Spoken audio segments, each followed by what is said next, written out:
माशाल्लाह जी, आज मौसम तो बड़ा अच्छा है। जी दादी, ठंडी हवा चल रही है। सुनती हो जी, मैं सोच रहा था कि क्यों ना आज दरिया वाले घर चले। वाह जी, ये तो आपने बहुत अच्छा आइडिया दिया है। जी दादा, चलते हैं, बहुत मजा आएगा। अच्छा बेटी। लगता है हमारी कैटो भी साथ जाना चाहती है। सुनो जी, अगर दरिया के किनारे आपके हाथ का बना हुआ पुलाव मिल जाए तो मजा ही आ जाए। अच्छा जी। वाह दादा।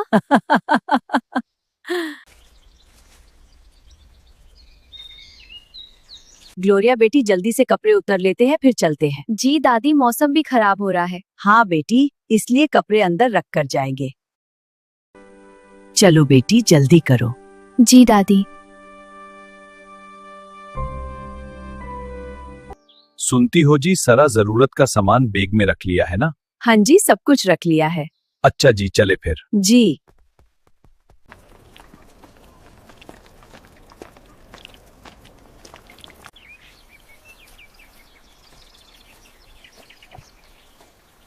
दादाजी, क्या काफी लंबा रास्ता है? जी बेटी, बहुत लंबा रास्ता है। लगता है ग्लोरिया बेटी थक गई है। जल्दी चलो जी, लगता है तुम बूढ़ी हो गई हो। जी, मैं तो बूढ़ी हो गई हो। आप कौन सा लड़के हो जी, आप भी बूढ़े हो गए हो जी। दादी, आप मेरे दादा को बूढ़ा नहीं खे, मेरे दादा तो जवान है अभी। बेगम जी, सुन लिया ना ग्लोरिया बेटी ने क्या कहा? सुनती हो जी, मैं सोच रहा था क्यों ना थोड़ी देर यहाँ बैठकर आराम कर ले। अच्छा जी, जवान लड़के। अरे चाचा, आप यहाँ? बेटा तुम कौन हो? मैंने पहचाना नहीं। चाचा, मैं अली का बेटा। माशाल्लाह, तुम तो बहुत बड़े हो गए हो। बेटा, ये तुम्हारी जमीन है? जी जी, अल्हम्दुलिल्लाह, हमारी अपनी जमीन है। माशाल्लाह माशाल्लाह बेटा, हम तो दरिया वाले घर जा रहे थे, सोचा कुछ देर यहाँ बैठकर आराम कर ले। अच्छा अच्छा, चाची आप कैसी हैं? बेटा, मैं बिल्कुल ठीक हूँ, तुम सुनाओ। शुक्र है अल्लाह का। अरे बेटा, तुम्हारी माँ कैसी है, और उस रात अचानक से तुम लोग कहाँ चले गए थे? चाची सब कुछ बताता हो, लेकिन पहले आप सबको अपने हाथ की बनी करक चाय पिलाता हो। अरे बेटा, नहीं, चाय की जरूरत नहीं।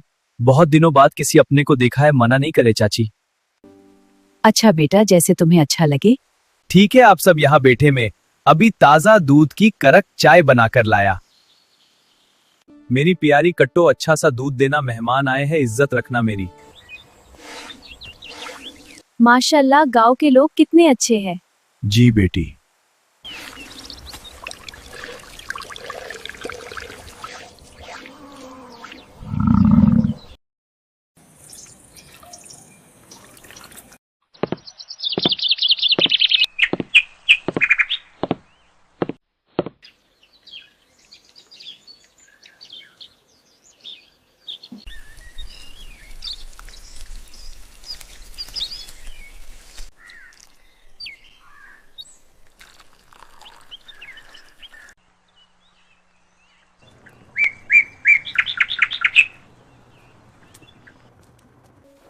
ले चाचा चाची, चाय पीकर बताए कैसी बनी है। ग्लोरिया बहन, तुम भी पियो। अरे बेटा, तुमने तो बहुत तकल्लुफ कर दिया। बेटा, हम तो खाना खाकर आए थे, तुम इतना कुछ ले आए। कोई बात नहीं चाची।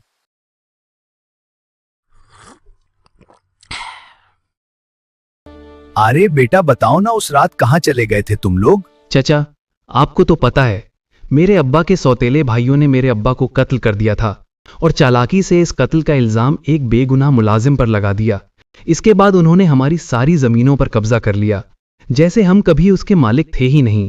इस रात जब अम्मी ने हिम्मत करके उनसे जमीनों के बारे में पूछा, तो उन्होंने अम्मी के साथ बहुत बुरा सलूक किया, उन्हें धक्के दिए, बुरा भला कहा, और आधी रात को हमें घर से निकाल दिया। और उन्होंने धमकी भी दी कि अगर हमने किसी को कुछ बताया या कहीं आसपास नजर आए तो मुझे भी मेरे अब्बा की तरह मार देंगे। अम्मी बहुत डर गई थीं। उन्होंने फौरन मुझे साथ लिया और रात ही रात मेरे मामू के घर चली गईं।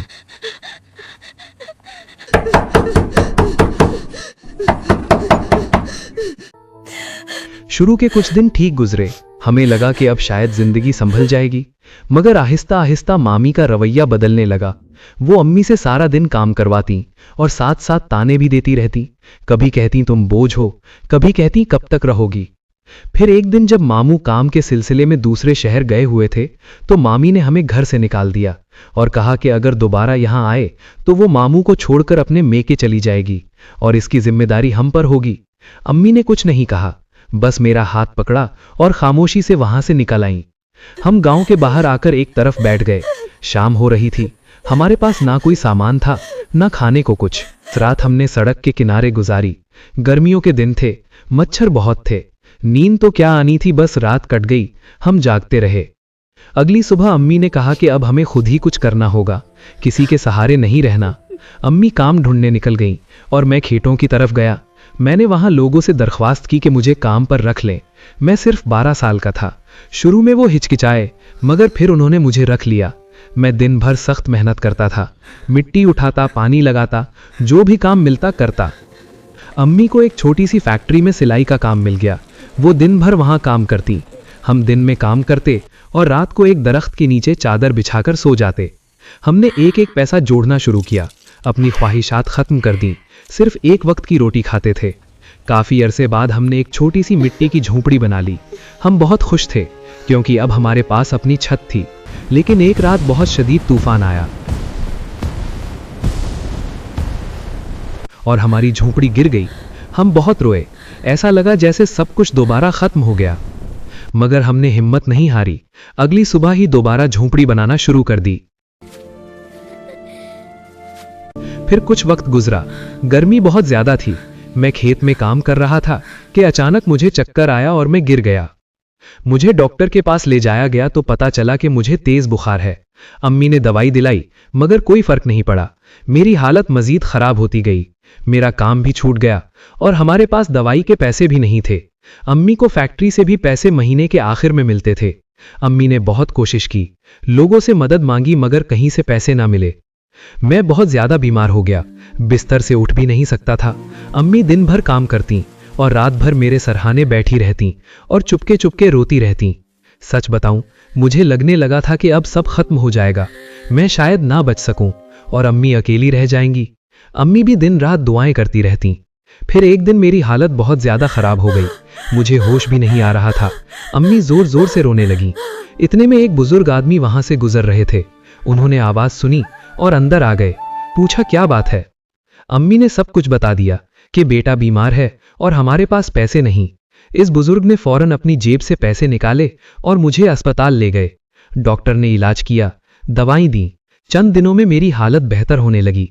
वो बुजुर्ग रोज आते, मेरा हाल पूछते, मेरे लिए फल भी लेकर आते। हमने एक दिन उनसे पूछा कि आप हमारा इतना ख्याल क्यों रखते हैं। तो उन्होंने कहा कि मेरा भी एक बेटा था, तुम्हारी उम्र का, वो भी बीमारी में चला गया। आज भी उसका गम है। इसके बाद मेरी कोई औलाद नहीं हुई। अल्लाह ने सब कुछ दिया, बस औलाद नहीं दी। उन्होंने कहा कि तुम लोग मेरे साथ आकर रहो, मगर अम्मी ने शुक्रिया के साथ इनकार कर दिया और उन्हें बहुत दुआएं दी। मैं सेहतयाब हो गया और दोबारा काम शुरू कर दिया। हमने पहले से भी ज्यादा मेहनत की। अम्मी दिन में फैक्ट्री जाती, रात को लोगों के कपड़े सीती थीं और मैं दिन में खेतों में, रात को एक क्लिनिक में सफाई का काम करता था।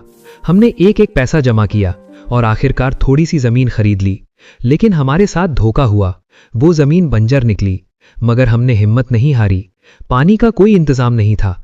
हम दूर दूर से पानी लाकर डालते, दिन रात मेहनत की और आखिरकार वो जमीन जरखेज हो गई।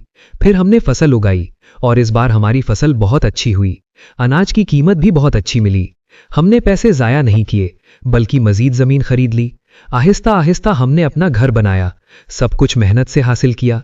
लेकिन दिल में एक बात हमेशा रहती थी, मेरे अब्बा का कत्ल और हमारी छीनी गई जमीन।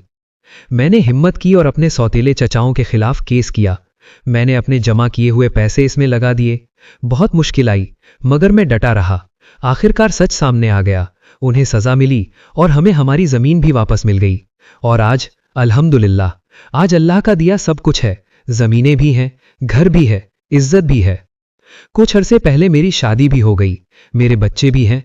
अम्मी को अब काम नहीं करना पड़ता। वो सारा दिन मेरे बच्चों को खिलाती हैं और हर वक्त अल्लाह का शुक्र अदा करती रहती हैं। और मैं हर दिन अल्लाह का शुक्र अदा करता हूं कि उसने हमें इन अंधेरों से निकालकर रोशनी दी। जब मैं अपनी जिंदगी को देखता हूं तो बस एक ही बात समझ आती है, अगर इंसान हिम्मत ना हारे तो अल्लाह उसके लिए रास्ते खुद बना देता है। बेटा तुमने तो रुला दिया। अरे मेरे बेटे, तुम तो बहुत बहादुर हो। इतना कुछ तुमने अकेले बर्दाश्त किया। बेटे तुम वापस गांव आ जाते हमारे पास। चाची बहुत शुक्रिया आपका, बस यही किस्मत में था। बेटा अल्लाह तुम्हें खुश रखे और मजीद कामयाबी दे। भाई की स्टोरी सुनकर बहुत दुख हुआ। कितनी मेहनत की उन्होंने। बेटी, इससे हमें एक सबक मिलता है कि हिम्मत नहीं हारनी चाहिए और हर हाल में सब्र शुक्र करना चाहिए। जी दादा। बेटी, कहते हैं ना, सब्र का फल मीठा होता है। जी दादी। बस अब हम पहुंचने ही वाले हैं। माशाल्लाह, कितनी प्यारी जगह है। दादाजी, मुझे कश्ती पे बैठकर दारिया की सैर करनी है। चलो बेटी, तुम्हें दारिया की सैर करवाते हैं। ध्यान से आना जी।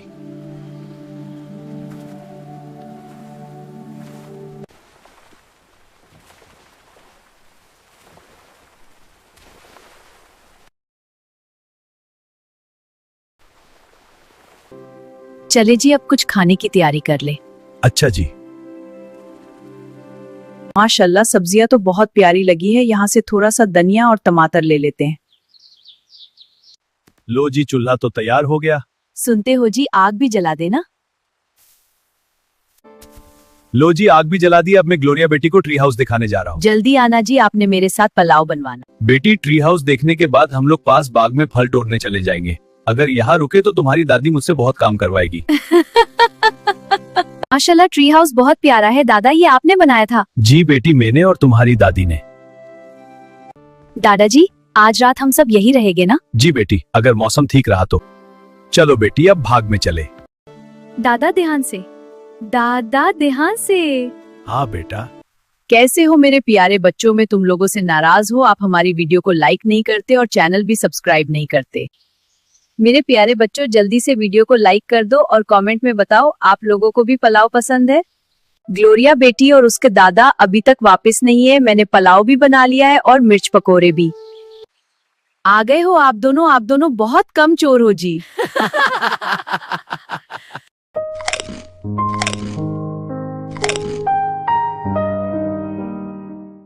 सुनो जी, मौसम तो बहुत खराब हो रहा है, हमें वापस घर जाना चाहिए। जी चलते हैं। जल्दी चलो जी, बारिश आने वाली है। अच्छा जी। शुक्र है जी, बारिश होने से पहले पहले हम घर पहुंच गए। जी।